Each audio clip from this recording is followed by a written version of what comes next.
Assalamualaikum warahmatullahi wabarakatuh. Perkenalkan nama saya Tamara Citra Asia Pertiwi, mahasiswi PKP dengan nomor NIM 11419200007.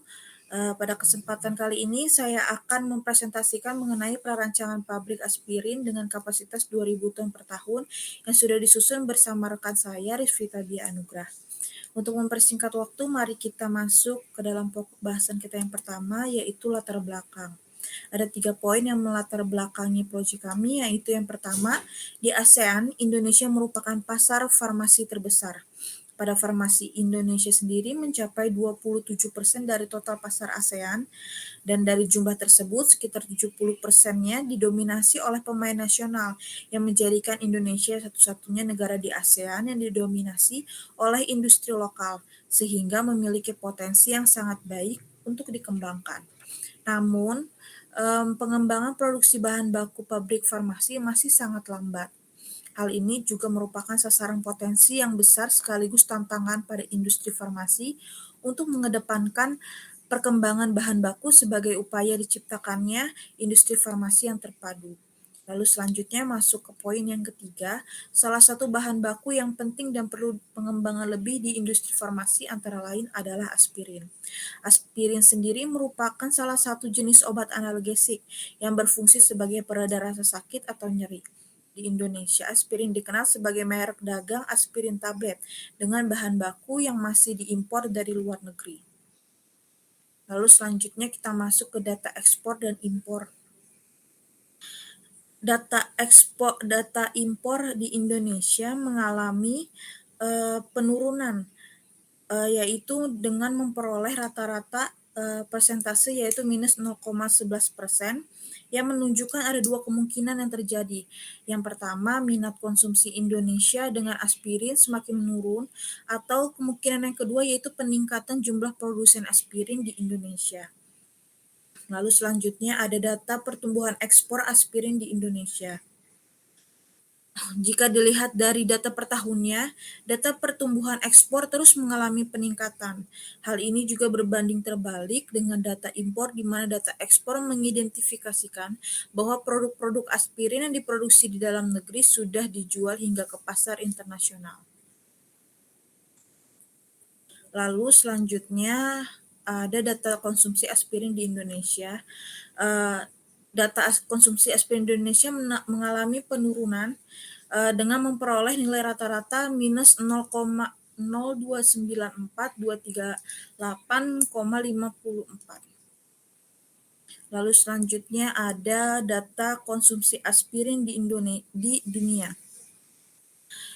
Konsumsi aspirin di dunia sendiri memiliki rata-rata persentase yaitu 0,01102%.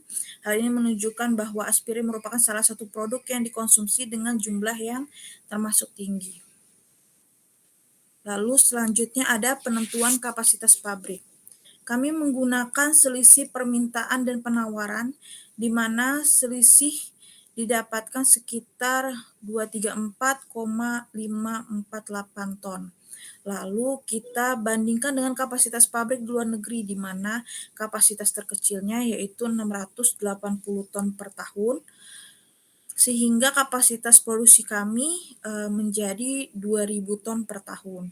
Kebutuhan dalam negeri sendiri yaitu 176,03 ton, dan sisa kelebihan produksi yaitu 823,97%, sehingga peluang pembangunan yaitu sekitar 97%. Adapun kapasitas pabrik yang telah berdiri di dunia yaitu yang pertama ada Bayer Indonesia dengan kapasitas 2.000 ton per tahun, ada yang paling kecil yaitu Dow Chemical dengan kapasitas 680 ton per tahun. Lalu selanjutnya ada penentuan lokasi pabrik. Nah, penentuan lokasi pabrik ini direncanakan akan dibangun di Jalan Jenderal Ahmad Yani Gresik, Jawa Timur. Adapun faktor utama yang mendasari itu yang pertama yaitu ada faktor primer dan faktor sekunder. Dari faktor primer yaitu penyediaan bahan baku. pabrik yang harus didirikan pada suatu daerah di mana bahan baku mudah diperoleh atau tersedianya sarana transportasi yang memadai. Lalu faktor primer yang kedua ada pemasaran produk. Untuk pemasaran hasil produksi dapat dilakukan melalui jalan darat maupun laut. Di samping itu, dekatnya lokasi pabrik dengan pelabuhan Laut Gresik dan Surabaya akan mempermudah pemasaran produk itu sendiri. Lalu selanjutnya ada utilitas. Perlu diperhatikan sarana-sarana pendukung seperti ketersediaan air, listrik, dan sarana lainnya sehingga proses produksi dapat berjalan dengan baik. Lalu kita masuk ke faktor yang kedua, faktor sekunder.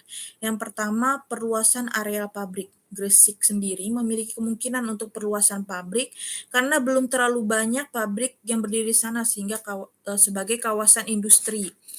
Lalu selanjutnya yang kedua yaitu kebijaksanaan pemerintah. Pabrik yang didirikan harus berwawasan lingkungan, artinya keberadaan pabrik tidak boleh mengganggu atau merusak lingkungan sekitarnya.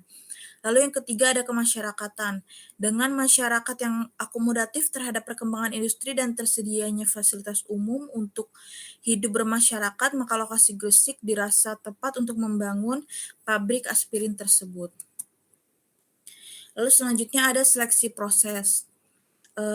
Dari paten-paten yang sudah kami cari, kami memutuskan untuk menjadikan US paten nomor 6278014 sebagai landasan proyek kami dari tahun 2001 dengan bahan baku utama yaitu asetat anhidrida dan asam salisilat. Bahan baku penunjangnya yaitu CaO atau ZNO. Fase reaksinya itu cair ke padat dengan kondisi operasi dengan tekanan 1 atm, suhu 60-70 derajat Celcius dengan waktu 20 menit. Jenis reaksinya sendiri, esterifikasi dan kristalisasi. Alat utamanya itu RATB dengan yield 98-99%. Lalu selanjutnya ada rancangan proses. Pada proses ini terdapat 3 bahan baku utama yaitu asetat anhidrida, asam salisilat, dan CaO. CaO sebelum dimasukkan ke dalam reaktor diaktifasi terlebih dahulu ke dalam furnace pada suhu 450-800 derajat Celcius dengan tekanan 1 atm. Dan kemudian di dalam furnace dimasukkan ke dalam cooler, di mana di dalam cooler suhu CaO disesuaikan untuk masuk ke dalam reaktor. Reaksi digolongkan ke dalam reaksi eksotermis. Selanjutnya, reaksi hasil dari reaktor berupa kristal padatan dimasukkan ke dalam penggerus padatan, gunanya untuk menyamaratakan ukuran lalu dikompresi menjadi kapsul. Lalu selanjutnya ada neraca massa total. Neraca massa total sendiri ditentukan dari reaksi stokiometri di mana asam asetat anhidrida, asam salisilat, dan CaO direaksikan menghasilkan aspirin dan kalsium asetat dan H2O. Lalu di sini terdapat total in-nya itu sebesar 415263,0565 dan hasil output juga sama, dan kita menggunakan kapasitas produksi sebesar 2.000 ton per tahun dengan estimasi hari kerja itu 330 hari per tahun. Lalu selanjutnya di sini kita masuk ke dalam neraca energi. Neraca energi yang pertama yaitu furnace dengan fungsi mengaktifasi CaO, kondisi operasinya 550 derajat Celcius dengan tekanan 1 atm. Dari data ini didapatkan Ki masuk sebesar 1354,539 dan Ki keluar 202428,745,1714, di mana neraca energinya sebesar 202428,745,171 dengan status balance. Lalu selanjutnya ada neraca energi cooler, di mana didapatkan Ki masuk sebesar 28.745,171 dan Q keluar sebesar 92.9333,4655 sehingga didapatkan neraca energi masuk dan keluar sama dan dengan status balance. Lalu selanjutnya ada neraca energi reaktor yang berfungsi untuk mereaksikan reaktan menjadi produk. Kondisi operasinya sendiri yaitu 70 derajat Celcius dengan tekanan 1 atm, di mana neraca energi masuk dan keluar dengan total yang sama yaitu 14.192.956,2031 dengan status balance. Sekian presentasi dari saya, mohon maaf apabila ada kekurangan. Wassalamualaikum warahmatullahi wabarakatuh.